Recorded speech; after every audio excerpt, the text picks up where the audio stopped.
नमस्कार, मी प्रियांका आणि प्रियांकाज किचनमध्ये आपलं मनापासून स्वागत आहे। आजची आपली रेसिपी आहे अळंबी मसाला म्हणजेच मशरूम मसाला। चला तर मग रेसिपीला सुरुवात करूया। आज मी तुम्हाला अळंबीची भाजी दाखवणार आहे। हे बघा, ह्याला अळंबी म्हणतात। अळंबी म्हणजेच मशरूम। काही ठिकाणी ह्याला रोवणंही म्हणतात। ही रोवणं फुललेली असतात, काही कळ्या असतात। हे बघा, ह्या अशा कळ्याही असतात, पण फुललेली म्हणजे ती पांढरी शुभ्र असतील ना, त्यावेळी ती फ्रेश असतात आणि चांगलीही असतात। ही मशरूम जरी फुललेली असली तर ती पांढरी शुभ्र असतात, त्यावेळी ती फ्रेशच आहेत हे ओळखायचं। जर त्याचा कलर बदलला, लालसर पिवळी होतात, त्यावेळी ती मशरूम फ्रेश नाहीत, ती आपण घ्यायची सुद्धा नाही। ही अळंबी रानामध्ये मिळतात। ही अळंबी अशी साधारण खाली माती वगैरे असते, ती माती साफ करण्यासाठी आपण त्याला पाण्यामध्ये ठेवून देऊया। ती अगदी हलक्या हाताने वरची चोळून चोळून माती स्वच्छ धुवायची आणि 3 ते 4 वेळा ही अळंबी आपण धुवून घ्यायची आणि मग त्याची भाजी करायची। अळंबी म्हणजेच मशरूम कसे साफ करायचे हे मी तुम्हाला दाखवते। आता ही मशरूम एकदम स्वच्छ आणि सफेद आहे, ते आपल्याला वरून पहिले असे क्लीन करून घ्यायचे। ह्या उलट्या साईडनं आपण हे असं करायचं, मग ते पूर्ण स्वच्छ होतं। हे बघा,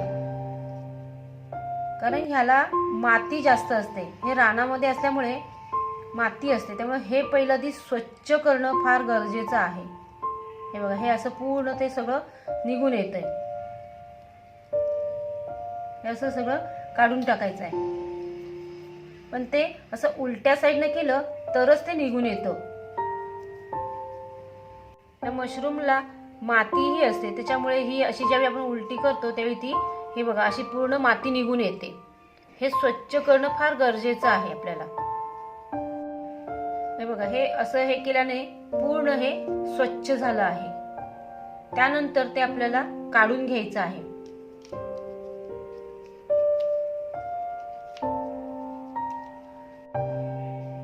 हा पोर्शन आपल्याला पाण्यामध्ये टाकून ठेवायचं आहे, कारण ह्या भागाला जरा माती जास्त असते, त्याच्यामुळे ते वेगळे पाण्यात टाकायचे। आता ह्या पोर्शन मध्ये फार अशी काही घाण वगैरे काही नसते, हे बघा, पण ह्यामध्ये कुठे आळी वगैरे तर नाही ना, असे त्याचे छोटे छोटे तुकडे करायचे आणि ते पाहायचे। हे बघा, एकदम स्वच्छ आणि पांढरी शुभ्र असल्यामुळे त्याच्यामध्ये आळीही नाहीये। आणि हे आपल्याला वेगळ्या पातेलीमध्ये पाण्यामध्ये टाकून ठेवायचे आहेत। हे बघा, असे मी सर्व हे अळंबी साफ करून घेतली आहेत। हे बघा, आपण हा पोर्शन संपूर्ण क्लीन करून घेतलाय। मी 3 ते 4 वेळा हे धुवून घेतले, कारण ह्यालाच जास्त माती असते। आता आपण हे फोडून घेऊया। आता हा वरचा भाग आहे तो आपण काढून टाकायचा आहे। हा बघा, हा काढून टाकायचा आणि त्यानंतर याचे असे पूर्ण छोटे छोटे आपण भाग करायचे आणि त्यानंतर ते असे मोडायचे। हे ते इझी मोडलं जातंय। आता आपण हे असे सर्व बारीक करून घेऊया। ही अळंबी मी 3 वेळा स्वच्छ धुवून घेतली आहे। गॅसवर भांडं ठेवलंय, आता आपण त्यामध्ये 4 चमचे तेल ओतून घेऊया।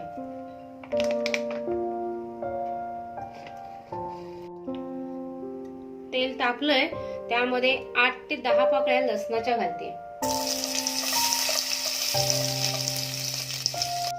लसूण लालसर झाले, आता त्यामध्ये 2 मीडियम साईजचे कांदे चिरून टाकते।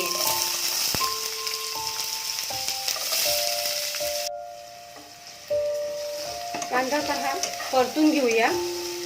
कांदा आपल्याला फार असं लालसर नाही करायचं आहे, साधारण त्याचा कलर चेंज झाला की त्यामध्ये आपण टोमॅटो टाकून घेऊया। त्यामध्ये आपण आता मीडियम साईजचे 2 टोमॅटो टाकूया।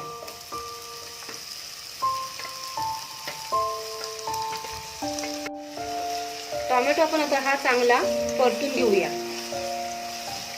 हे बघा, ह्या साईडला सगळीकडून आपल्या कांदा टोमॅटोला तेल सुटलंय। आता त्यामध्ये आपण हळद टाकूया, अर्धा चमचा हळद, 2 चमचे तिखट,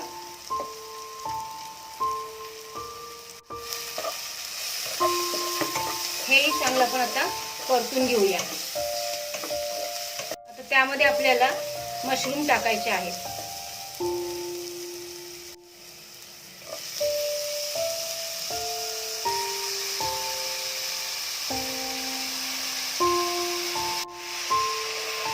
त्यामध्ये आपल्याला आधी पाणी घालायचं नाहीये, त्याला स्वतःच असं पाणी सुटेल त्याच्यामध्येच हे आपल्याला शिजवून घ्यायचं आहे.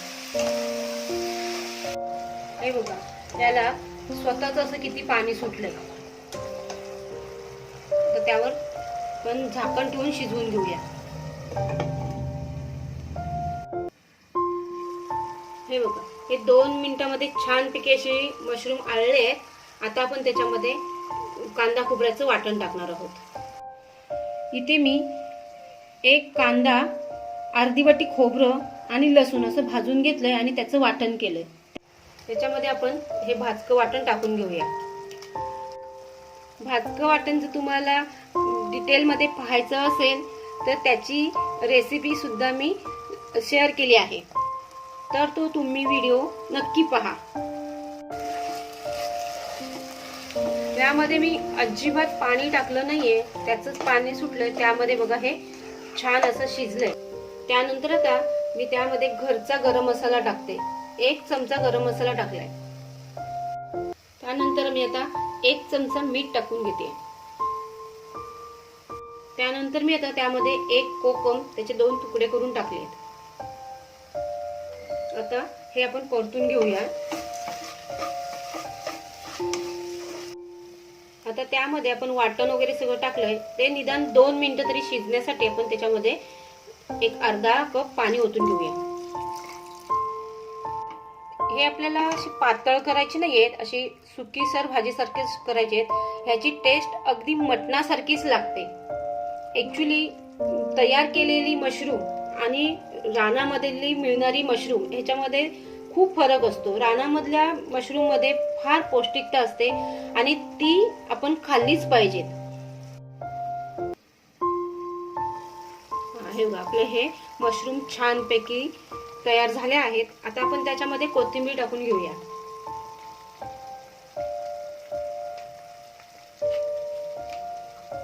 आता 1 मिनिटासाठी ना आपण त्याच्यावर झाकण ठेवूया, म्हणजे ती कोथिंबीरीचा वास असतो ना, तो छानपैकी येतो. हा बघा, आपला अळंबी मसाला तयार झाला आहे. तर मग कशी वाटली तुम्हाला आजची रेसिपी? तुम्ही सुद्धा नक्की ट्राय करा आणि मला तुमच्या कमेंट शेअर करा. तुम्हाला जर अशाच नवनवीन रेसिपीज बघायच्या असतील तर माझ्या चॅनलला लाईक, सबस्क्राईब करायला विसरू नका. आणि हो, बेल आयकॉनला सुद्धा क्लिक करा.